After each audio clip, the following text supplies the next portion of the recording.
Hello students.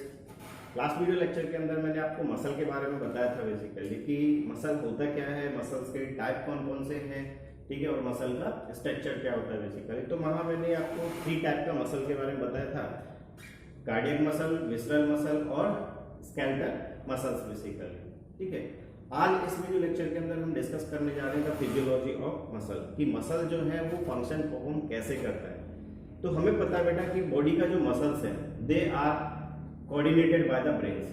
कोई muscle जो होगा वो इंडिपेंडेंटली वर्क नहीं करता, ठीक है। तो ब्रेन जो सिग्नल मसल तक ट्रांसमिट करेगा उस सिग्नल के बेसिस पे ही वो मसल का कॉन्ट्रैक्शन होता है बेसिकली। तो कार्डियक मसल जो है वो एक स्पेशलाइज्ड टाइप का मसल था, ठीक है, जो कॉन्ट्रैक्ट और रिलैक्स हो रहा था पुर्किंजे फाइबर्स और बंडल ऑफ हिस्की बेसिस पे बेसिकली, ठीक है। जबकि वहां ऐसे नोड को रेगुलेट कर रहा था ब्रेन में, ठीक है। तो लेकिन बाकी बॉडी का जो मसल्स है, चाहे विसरल मसल है चाहे वो स्केलेटल मसल्स हैं, ठीक है, ये मसल्स जो है जो डायरेक्टली एसोसिएटेड है न्यूरॉन्स के साथ, ठीक है। और वो न्यूरॉन जो डायरेक्टली मसल्स के साथ एसोसिएटेड होते हैं, ठीक है, उनको हम बोलते हैं मोटर न्यूरॉन्स बेसिकली। तो मसल्स जो है they are the effector organs, जो कि किसी फंक्शनिंग को परफॉर्म करवाने में रोल प्ले करते हैं, ठीक है। तो मसल का जो फिजियोलॉजी है उस फिजियोलॉजी के अंदर हमें देखना है कि मसल आखिर वर्क करता कैसे, कैसे ये कॉन्ट्रैक्शन परफॉर्म करता है, कैसे वो रिलैक्सेशन करता है, ठीक है, और कैसे हम डेली एक्टिविटीज परफॉर्म कर लेते हैं। अभी मेरा मन किया, मैंने मार्कर उठा लिया, ठीक है, मैंने मूव करने का सोचा तो मूव कर लिया बेसिकली। तो ये जो एक्टिविटी है it is totally on the basis of muscle. और मसल का जो कोऑर्डिनेशन और कंट्रोल है it is totally under the brain basis. तो ब्रेन जो सिग्नल भेजेगा, ठीक है, वो सिग्नल डायरेक्टली ट्रांसमिट होगा मसल के पास, और मसल जो है उनके उस सिग्नल के रेस्पेक्ट में अपना कॉन्ट्रैक्शन एंड रिलैक्सेशन परफॉर्म करने का काम करेगा, ठीक है। तो लास्ट क्लास में जो मैंने मसल का स्ट्रक्चर बताया था, तो वह बताया था कि मसल के अंदर मसल बंडल्स होंगे और मसल बंडल के अंदर मसल फाइबर्स प्रेजेंट होंगे और उसको हम मसल सेल्स भी बोलते हैं बेसिकली, ठीक है। तो यहाँ मैंने जो डायग्रामेटिक रिप्रेजेंटेशन देके रखा है वो पूरा मसल फिजियोलॉजी को एक्सप्लेन कर रहा है, ठीक है, कि मोटर न्यूरॉन्स जो है वो मसल फाइबर्स के साथ जुड़ा हुआ है, और मसल फाइबर और मोटर न्यूरॉन्स के बीच का जो जंक्शन है, the junction is known as the neuromuscular junction basically, ठीक है। मोटर न्यूरॉन जो होगा उसकी एंड प्लेट पे कैल्शियम आयन चैनल प्रेजेंट होगा, ठीक है, और उसके एंड प्लेट पे फिल्ड होंगी एसिटाइल कोलिन वेसाइकल्स। यहाँ पे ACH वेसाइकल्स लिखा हुआ है, ACH in the sense acetylcholine vesicle basically, ठीक है। दूसरा थिंग्स की जो मसल फाइबर है उस मसल फाइबर के सार्कोलेमन होंगे, उसके पास एसोसिएटेड होंगे ACH receptor, acetyl choline receptor basically. और एसिटाइल कोलिन जो है वो एक न्यूरोट्रांसमीटर है। न्यूरोट्रांसमीटर का मीनिंग क्या है? It transfer the nerve signal from one neuron to another neuron और one cell to another cell basically, ठीक है।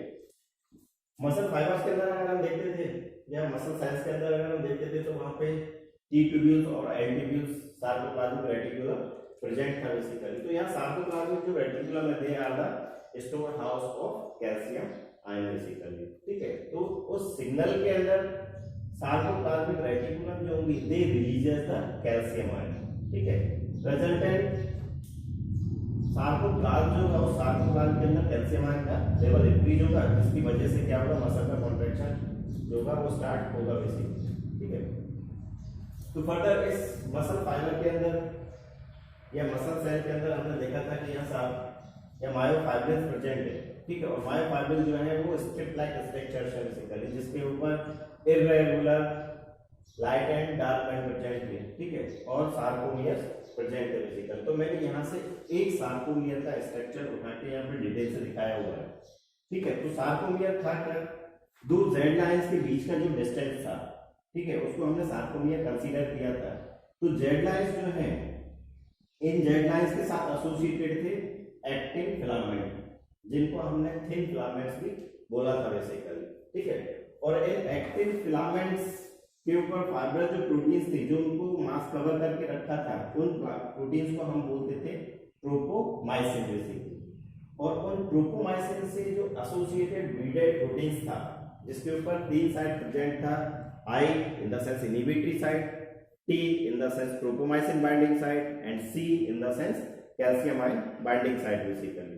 तो ये ट्रोपोनिन प्रोटीन्स जो है ठीक है, वो इस एक्टिन फिलामेंट को मास्क करने का काम करती थी, इन द सेंस उसको कवर करने का काम करती थी बेसिकली।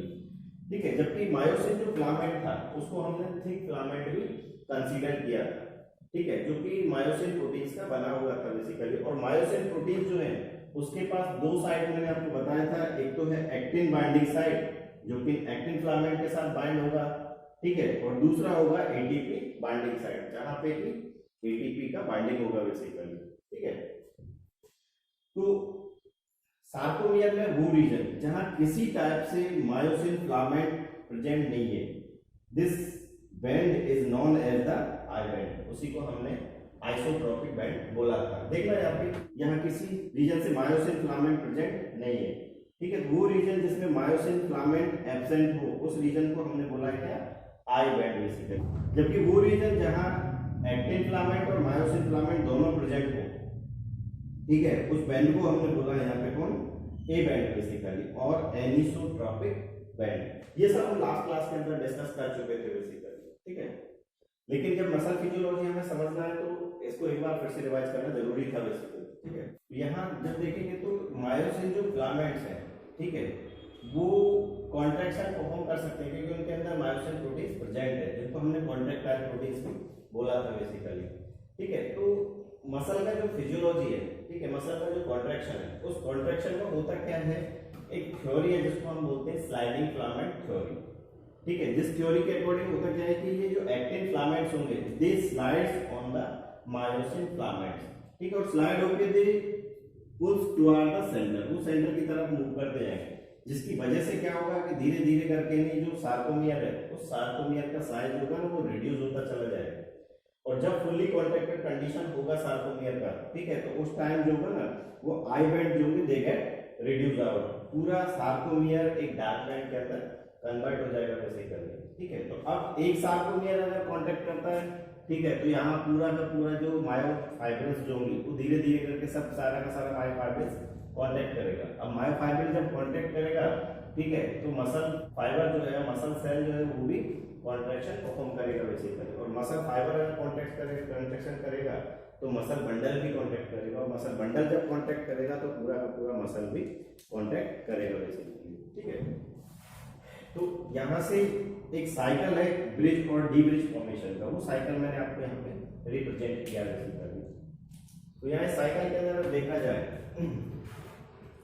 तो देखिए कि ये जो एक्टिन फिलामेंट्स है उन एक्टिन फिलामेंट्स के ऊपर प्रेजेंट है ये troponin protein.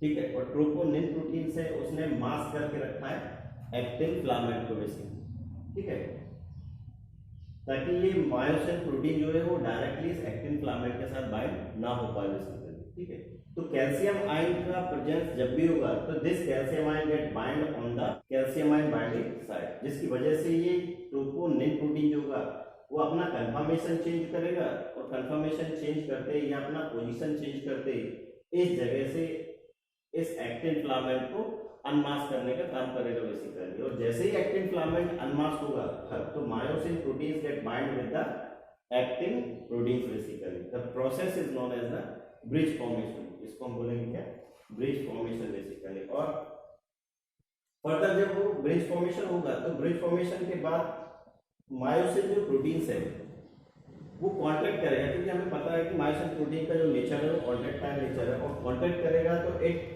Pull the actin filament toward the centre, वो सेंटर की तरफ उनको पुल करने का काम करेगा, जिसकी वजह से क्या होगा, आई बैंड जो होंगे ना वो रिड्यूस होते चले जाएंगे, और फुल्ली कॉन्ट्रैक्टेड कंडीशंस में आई बैंड जो होंगे ना वो एब्सेंट होंगे वो सार्कोमियर के पास, और पूरा सार्कोमियर जो होगा एक converted into the dark band basically. ठीक है, तो यहाँ पे देखो नेक्स्ट स्टेप के अंदर ये फर्दर उसको पुल करने का काम कर रहा है मायोसिन प्रोटीन्स जो है।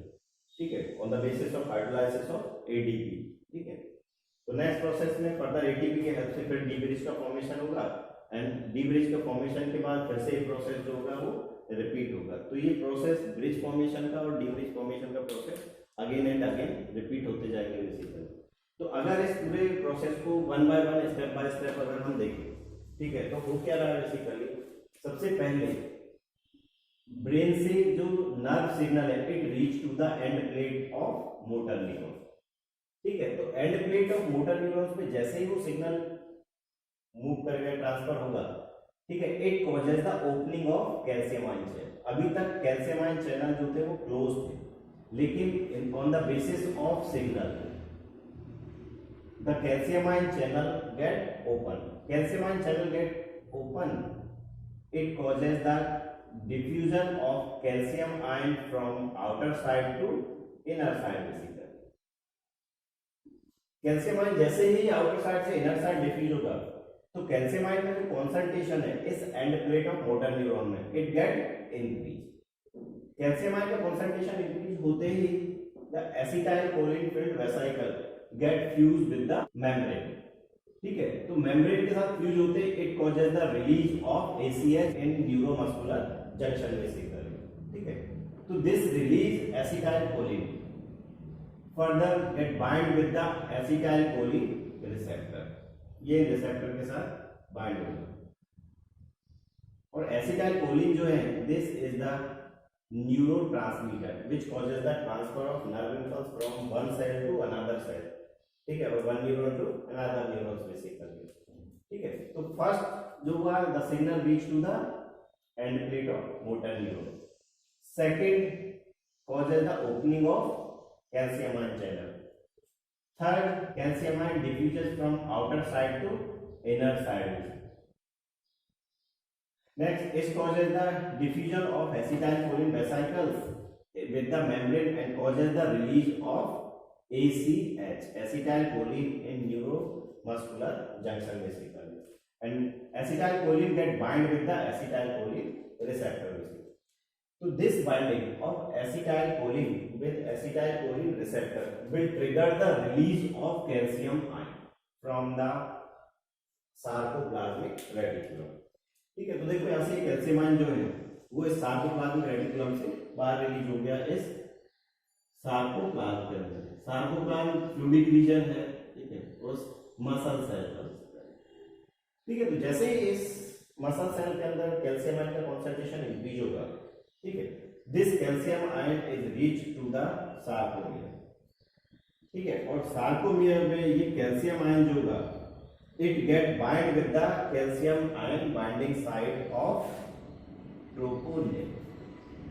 ठीक है, ये देखो यहाँ पे ये ट्रोपोनिन है, इस ट्रोपोनिन का ये सी साइट है, C site in the sense calcium ion binding site. तो ये कैल्शियम आयन जो होंगे they get bind with the C site of troponin proteins basically. जैसे ही सी साइट पे कैल्शियम आयन बाइंड होगा तो it causes the change in its conformation. अपनी कंफर्मेशन को ये यहाँ से चेंज कर देगा, इन द सेंस अपनी पोजीशन को वहां से चेंज कर देगा बेसिकली। अभी तक तो इस ट्रोपोनिन प्रोटीन्स ने एक्टिन प्रोटीन्स को मास्क करके रखा था, लेकिन जब ये अपना कंफर्मेशन चेंज करेगा, ठीक है, तो it causes the unmasking of actin proteins basically, of actin filament. ठीक है, तो जब ये अनमास्किंग होगा, अभी देखो यहाँ पे कि जो मायोसिन प्रोटीन्स है, ठीक है, ऑफ मायोसिन फिलामेंट, वो डायरेक्टली इस एक्टिन प्रोटीन के साथ बाइंड नहीं है। क्यों? क्योंकि बीच में ये ट्रोपोनिन प्रोटीन प्रेजेंट है जिसने एक्टिन को मास्क करके रखा है। लेकिन अगर ट्रोपोनिन अपना कंफर्मेशन चेंज कर दे, ठीक है, अपना पोजीशन चेंज कर दे, ठीक है, तो ये मायोसिन जो प्रोटीन होगा it get bind with the actin proteins basically of actin filament. ठीक है, उस प्रोसेस को हम बोलेंगे ब्रिज फॉर्मेशन।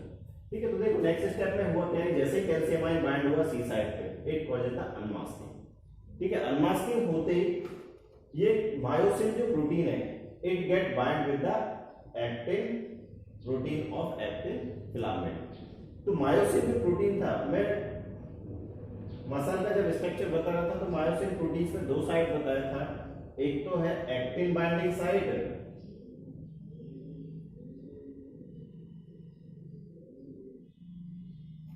और दूसरा था एटीपी बाइंडिंग साइट। एक एक्टिन बाइंडिंग साइट था और एक एटीपी बाइंडिंग साइट था। तो मायोसिन जो प्रोटीन होगा it get bind with the actin proteins of actin filament with the help of actin binding site basically. उस एक्टिन बाइंडिंग साइट के साथ, उस एक्टिन फिलामेंट के साथ बाइंड हो जाएगा। This process is known as the bridge formation और linking और binding of actin with myosin basically. तो क्रॉस ब्रिज का जो फॉर्मेशन हुआ है ठीक है, यहाँ ये फर्दर एक एटीपी को यूटिलाइज करेगा और पुल करने का काम करेगा मायोसिन प्रोटीन्स बेसिकली। ठीक है, तो यहाँ मैंने लिखा भी हुआ है the binding of calcium ion at C side troponin change its position and unmask the actin protein. Resultant myosin binds with actin known as the bridge formation basically. उस स्टेप को हम बोल रहे हैं क्या, ब्रिज फॉर्मेशन। अब further जो myosin proteins है जो कि एक्टिन के साथ बाइंड हुआ है, हमें पता है कि मायोसिन जो प्रोटीन है उसका कॉन्ट्रेक्टाइल नेचर है। ठीक है, तो वो इस एक्टिन फिलामेंट्स को पुल करेगा toward the centre, in the sense उनको सेंटर की तरफ खींचने का काम करेगा कौन, मायोसिन प्रोटीन्स जो होगा। ठीक है, तो myosin proteins is contractile proteins which contract and pull the actin toward the centre basically. तो यहाँ पे देखो नेक्स्ट स्टेप में मैंने दिखा के रखा है कि ये जो मायोसिन प्रोटीन्स है वो फर्स्ट एक्टिन प्रोटीन को पुल कर रहा है, ये सेंटर की तरफ है। ठीक है, तो सेंटर की तरफ है तो ये फर्स्ट को पुल कर रहा है, तो फर्स्ट को पुल कर रहा है तो हम ऐसा बोल सकते हैं कि मायोसिन फिलामेंट जो होगा वो एक्टिन फिलामेंट को पुल करने का काम कर रहा है टुवर्ड द सेंटर बेसिकली। ठीक है, तो देखो यहाँ पे एक एटीपी का हाइड्रोलाइसिस कर रहा है, bye hydrolysis of ATP pulls the actin filament toward the centre basically. ठीक है, अब फर्स्ट को जब पुल किया है तो अब यहाँ फर्स्ट से फर्दर डीब्रिज करेगा। फर्स्ट जो एक्टिन प्रोटीन था उस एक्टिन प्रोटीन से फर्दर डिसोसिएट होगा या डीब्रिज करेगा। ठीक है, इन द सेंस वहां से डिटैच होगा और सेकेंड के ऊपर फर्दर ब्रिज बनाएगा, तो सेकेंड से फर्दर साइकिल रिपीट करेगा। ठीक है, और सेकेंड से फर्दर डी ब्रिज का फॉर्मेशन करेगा। ठीक है, अब सेकंड से जब डी ब्रिज का फॉर्मेशन करेगा अब वो थर्ड के ऊपर ब्रिज बनाएगा और उनको फिर पुल करने का काम करेगा। ठीक है, तो यहाँ लिखा हुआ with the help of ATP the bridge और the breaking of cross bridge will occur basically. ठीक है, तो इसको डी ब्रिज करने के लिए, इसको ब्रेकिंग ऑफ ब्रिज करने के लिए फर्दर एटीपी का रिक्वायरमेंट होगा बेसिकली। ठीक है, तो ये bridge formation and D bridge formation process again repeat, वो फर्दर फिर से रिपीट करेगा। तो जैसे जैसे वो फर्दर रिपीट करेगा तो वन बाय वन क्या होगा कि ये जो एक्टिन प्रोटीन्स है या एक्टिन फिलामेंट्स है ये क्या होगा, पुल होगा टुवर्ड द सेंटर। ठीक है, तो the repetition of bridge and D bridge formation, the further step is this repetition of bridge and D bridge and D bridge formation causes reduction in sarcomere। तो देखो यहाँ पे सार्कोमियर को जब मैंने दिखाया तो ये तो आई बैंड है जहां किसी टाइप से मायोसिन फिलामेंट प्रेजेंट नहीं है और सिर्फ एक्टिन फिलामेंट प्रेजेंट है। तो ये जो आई बैंड है अभी तक तो देखो इस जगह पे गैप है, ये आई बैंड फुल्ली दिख रहा है मुझे। ठीक है, लेकिन धीरे धीरे करके जैसे ही पुलिंग होगा toward the centre on the basis of bridge and D bridge formation, ठीक है, तो धीरे धीरे करके ये आई बैंड जो है वो रिड्यूस होता जा रहा है। ऐसे देखिए ये आई बैंड जो होगा वो रिड्यूस होता जा रहा है। ठीक है, और धीरे धीरे करके बढ़ता जा रहा है कौन, A band. At fully contracted condition the I band is greatly reduce. ठीक है, तो फुल्ली कॉन्ट्रैक्टेड कंडीशंस में मुझे आई बैंड वहां सार्कोमियर के अंदर नहीं मिलेगा। पूरा सार्कोमियर के अंदर देखूंगा तो मैं पूरा मुझे क्या मिल रहा है, ए बैंड बेसिकली और डार्क बैंड बेसिकली। ठीक है, तो धीरे धीरे करके क्या हुआ, सार्कोमियर जो हुआ वो रिड्यूस होता गया है। अब एक सार्कोमियर अगर रिड्यूस हुआ है तो स्लोली मायोफाइब्रिल्स जो होगा उसके ऊपर जो मैनी था सार्कोमियर्स प्रेजेंट है वो भी रिड्यूस होता जाएगा। ठीक है, जैसे जैसे मैनी सार्कोमियर्स रिड्यूस होगा तो मसल फाइबर रिड्यूस होगा, तो मसल फाइबर्स अगर रिड्यूस होगा तो मसल बंडल्स भी रिड्यूस होते जाएंगे। तो मसल बंडल जब रिड्यूस होगा तो अल्टीमेटली पूरा मसल भी रिड्यूस आउट होता जाएगा। ठीक है, तो ये मसल फिजियोलॉजी था जिसको हमने डिफरेंट स्टेप्स में डिवाइड किया था। तो पहले सिग्नल मोटर न्यूरॉन्स तक गया है, कैल्शियम आयन चैनल ओपन हुआ है, उसके ओपन होते ही calcium ion inner side diffuse हुआ है, इनर साइड डिफ्यूज होते ही एसिटाइल कोलिन फील्ड वेसिकल जो है वो डिफ्यूज हुआ है मेम्ब्रेन के साथ, resultant causes the release of acetylcholine. ठीक है, in neuromuscular junction acetylcholine get bind with the acetylcholine receptors. ठीक है, this binding of acetylcholine with acetylcholine receptor will trigger the release of calcium ion from the sarcoplasmic reticulum, जो कि store house का calcium है. This release of calcium ion will reach to the sarcomere, ठीक है, and get bind with the C site of troponin proteins. ठीक है, so this is F step. Binding of calcium ion with C site of troponin will causes the unmasking or causes the change in the conformation of troponin, which lead to the unmasking of actin filament. The unmasking of actin filament further lead to the formation of cross bridge. ठीक है, क्योंकि myosin proteins जो था वो उसके साथ actin proteins के साथ बाइंड हो जाएगा. तो the step is after cross bridge formation, the myosin proteins pulls the actin filament toward the center by hydrolyzing a ATP receptor. The step is H step.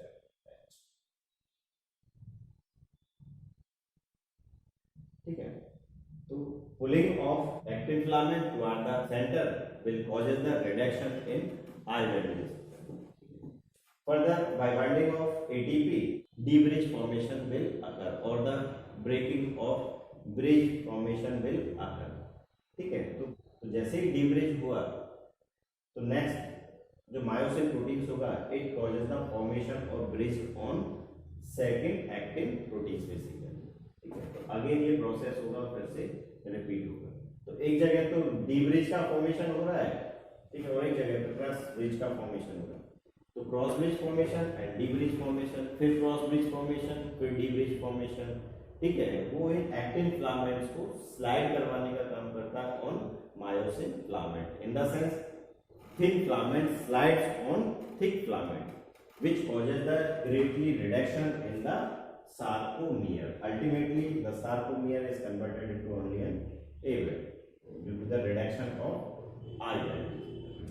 This is the mechanism of muscle contraction. Muscle contraction के बाद muscle का जो relaxation होगा it is totally on the basis of signal comes from the brain. जैसे ही signal बंद होगा यहाँ से एंड तक आना, ठीक है, तो कैल्शियम आयन चैनल जो होंगे वो क्लोज हो जाएंगे. कैल्शियम आयन चैनल क्लोज होंगे तो फिर से कैल्शियम आयन का कंसंट्रेशन डिक्रीज हो जाएगा. फर्दर एसिटाइलकोलिन विल रिसाइकल का जो डिफ्यूजन होगा तो वो स्टॉप हो जाएगा.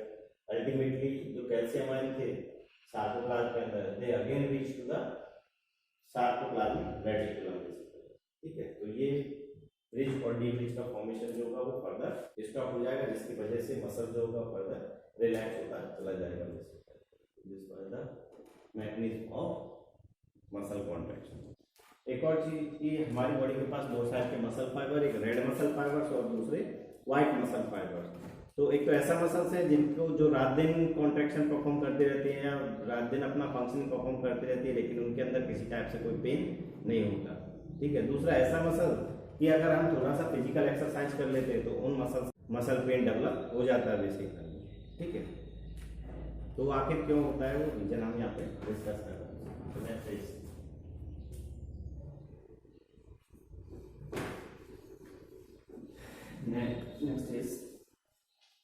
रेड मसल और व्हाइट मसल.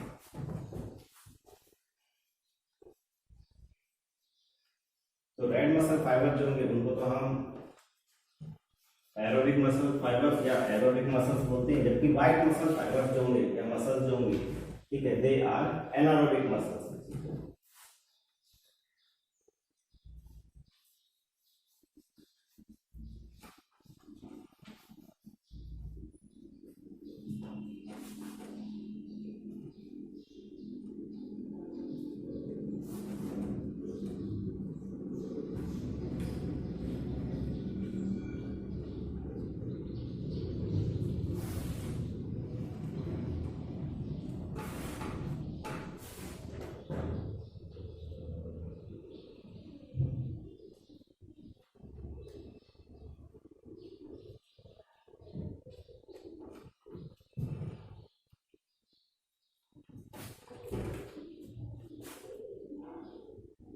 मसल और मसल फाइबर।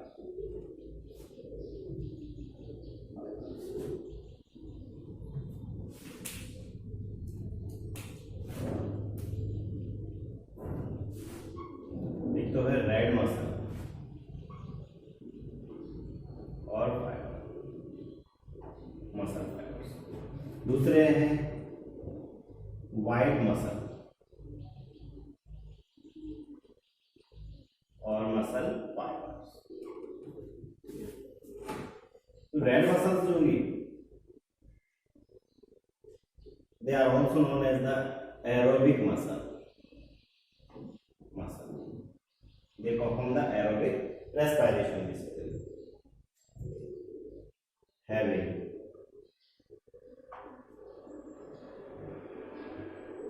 rich myoglobin,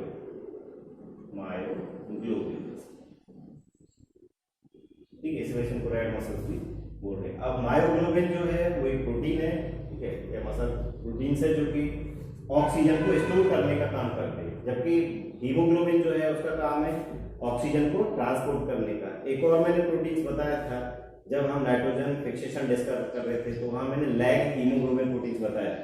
तो लैग हीमोग्लोबिन प्रोटीन्स जो था उसका काम था ऑक्सीजन को ट्रैप करने का, ठीक है, जिसको हम ऑक्सीजन स्कैवेंजर भी बोल रहे थे, ठीक है। तो ध्यान रखना यहाँ पे कि मायोग्लोबिन प्रोटीन्स जो है ये it stores oxygen in muscle. तो रेड मसल्स जो होंगे उनके पास रिच अमाउंट में क्या होगा, स्टोर ऑक्सीजन होगा बेसिकली। रिच अमाउंट में उसके पास अगर मायोग्लोबिन प्रेजेंट है तो वो ज्यादा से ज्यादा ऑक्सीजन को स्टोर कर पाएंगे, और जितना ज्यादा मसल के पास ऑक्सीजन होगा उतना ही वो एरोबिक रेस्पिरेशन परफॉर्म कर पाएंगे, ठीक है। अब एरोबिक रेस्पिरेशन के टाइम कभी किसी टाइप से कोई लैक्टिक एसिड का फॉर्मेशन नहीं होता, ठीक है। लैक्टिक एसिड का फॉर्मेशन नहीं होगा तो किसी टाइप से कोई लैक्टिक एसिड का डिपोजिशन नहीं होगा और मसल फैटिग नहीं होगा बेसिकली, ठीक है। These muscles also having a rich mitochondria.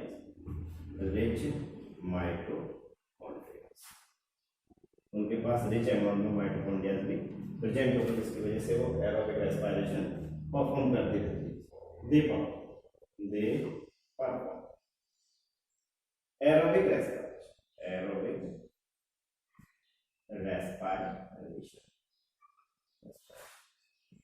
क्योंकि वाइट मसल्स जो भी they are anaerobic muscle,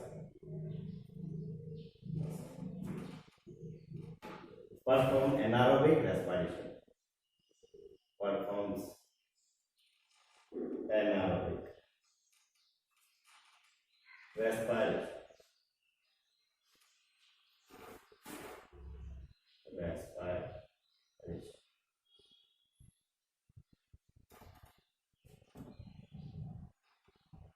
they are pale or white in color.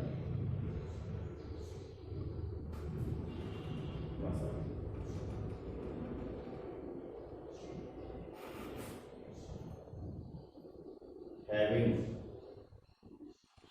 few mitochondria,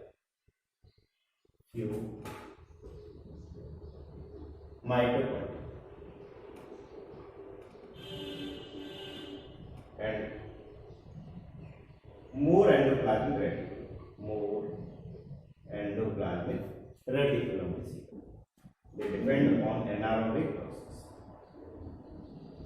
They depend on anaerobic process.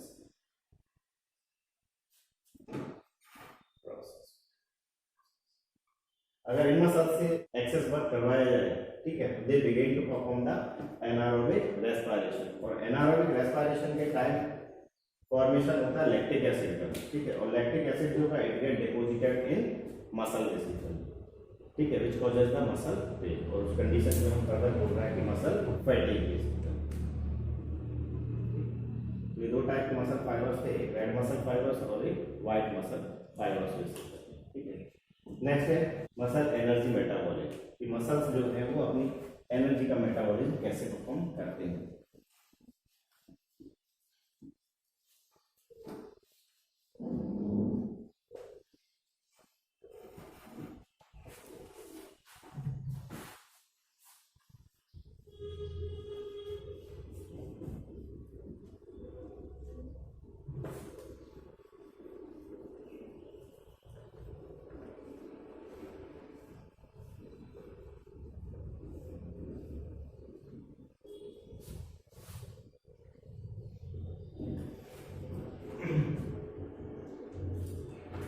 Energy metabolism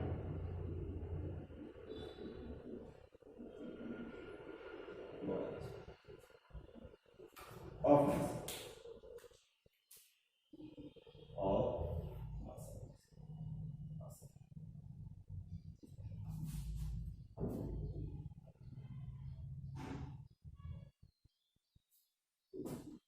ये एक muscle है, muscle के पास this is myoglobin, myoglobin जो कि store करती है ऑक्सीजन को, stores oxygen, this is muscle. ठीक है, तो मसल के पास स्टोर फॉर्म में ग्लाइकोजन प्रेजेंट है, दिस इज ग्लाइकोजन, और ग्लाइकोजन जो है this is the store form of glucose, store form of glucose. ठीक है, तो during muscle contraction, during muscle functioning, the glycogen is converted into glucose, क्योंकि energy बनाने के लिए ग्लूकोज का रिक्वायरमेंट होगा। ठीक है, तो this glucose further enter into the aerobic process. ठीक है, तो एरोबिक प्रोसेस अगर हो रहा है उस मसल के थ्रू, या एरोबिक रेस्पिरेशन उस मसल के थ्रू हो रहा है, तो किसी टाइप से कोई लैक्टिक एसिड का डिपोजिशन या लैक्टिक एसिड का फॉर्मेशन नहीं होगा, क्योंकि हमें पता है कि एरोबिक रेस्पिरेशन के टाइम ग्लूकोज जो है कंप्लीटली ऑक्सीडाइज हो जाता है और बनाता है 36 और 38 एटीपी बेसिकली। ठीक है, लेकिन इस मसल के पास जब तक ऑक्सीजन है तब तक तो ये मसल जो है वो परफॉर्म करता है एरोबिक रेस्पिरेशन, लेकिन मसल से अगर एक्सेस वर्क करवाया जाए और बाई चांस उस मसल के पास ऑक्सीजन डेफिशिएंट हो गया या ऑक्सीजन का कॉन्सेंट्रेशन उसके पास कम हो गया, ठीक है, या ऑक्सीजन जो है वो एब्सेंट हो गया, तो this muscle begin to perform the anaerobic respiration, anaerobic respiration. ये मसल जो कि वो एनारोबिक रेस्पिरेशन परफॉर्म करने लगते हैं। तो एनारोबिक रेस्पिरेशन में क्या होगा, लैक्टिक एसिड का फॉर्मेशन होगा, lactic acid, this lactic acid get deposited in muscle, वो मसल के अंदर डिपोजिट हो जाता है, and causes the pain in muscle, and causes pain in muscle, in muscle, उस कंडीशन को हम बोलते हैं मसल फैटिग बेसिकली। तो वो पेन जो होगा वो लॉन्ग टाइम तक नहीं रहता, वो कुछ टाइम तक 1 दिन 2 दिन 3 दिन रहेगा, उसके बाद धीरे धीरे करके जो पेन जो होगा वो ऑटोमेटिकली रिड्यूस हो जाता है, बेसिकली ऑटोमेटिकली खत्म हो जाता है। ठीक है, तो उस टाइम हुआ क्या बेसिकली कि ये जो लैक्टिक एसिड है, this lactic acid reach to the liver through the blood, this is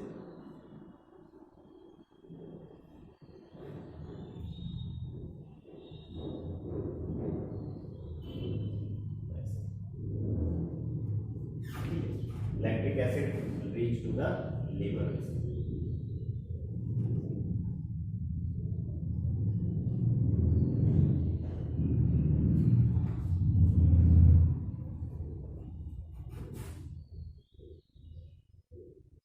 और लीवर के अंदर लैक्टिक एसिड ये फिर से कन्वर्ट हो जाएगा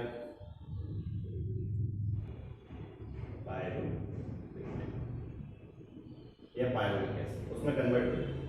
और 2 पायरुविक एसिड जो है, हमें पता है कि एक पायरुविक एसिड जो है 3 कार्बन का एक मॉलिक्यूल है। ठीक है, तो 2 pyruvic acid will further form the 1 glucose molecule, ये glucose molecule.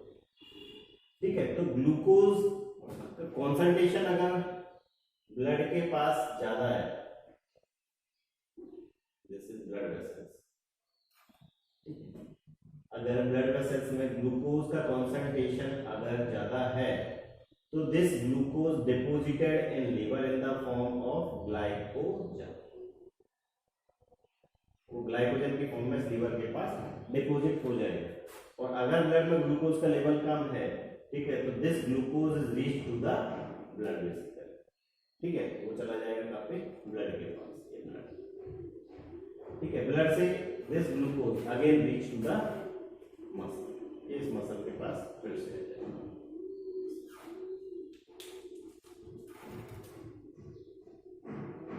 Glucose again reach to the muscles.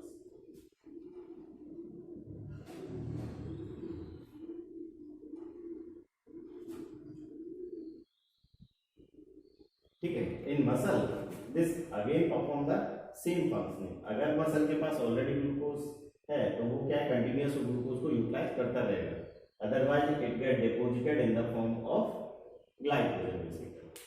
ठीक है, तो मसल से ये ग्लूकोज फिर से लैक्टिक एसिड में कन्वर्ट होगा अगर वो एनारोबिक रेस्पिरेशन करेगी। ये लैक्टिक एसिड जो होगा, ठीक है, वो ब्लड के through again it reach to the liver, liver में फिर से पायरुवेट से ग्लूकोज में कन्वर्ट हो जाएगा। ठीक है, ग्लूकोज फिर से ब्लड के पास जाएगा, again it reach to the muscle cells basically. तो इन दोनों के बीच में क्या है, एक साइकिल बन रहा है, मसल सेल के बीच में और या मसल के बीच में और लीवर के बीच में एक साइकिल बन रहा है, और इस साइकिल को हम बोलते हैं Cori and Cori cycle basically liver. ठीक है, तो इन दोनों के बीच का जो साइकिल है ग्लूकोज का और lactic acid, this is known as the Cori and Cori cycle.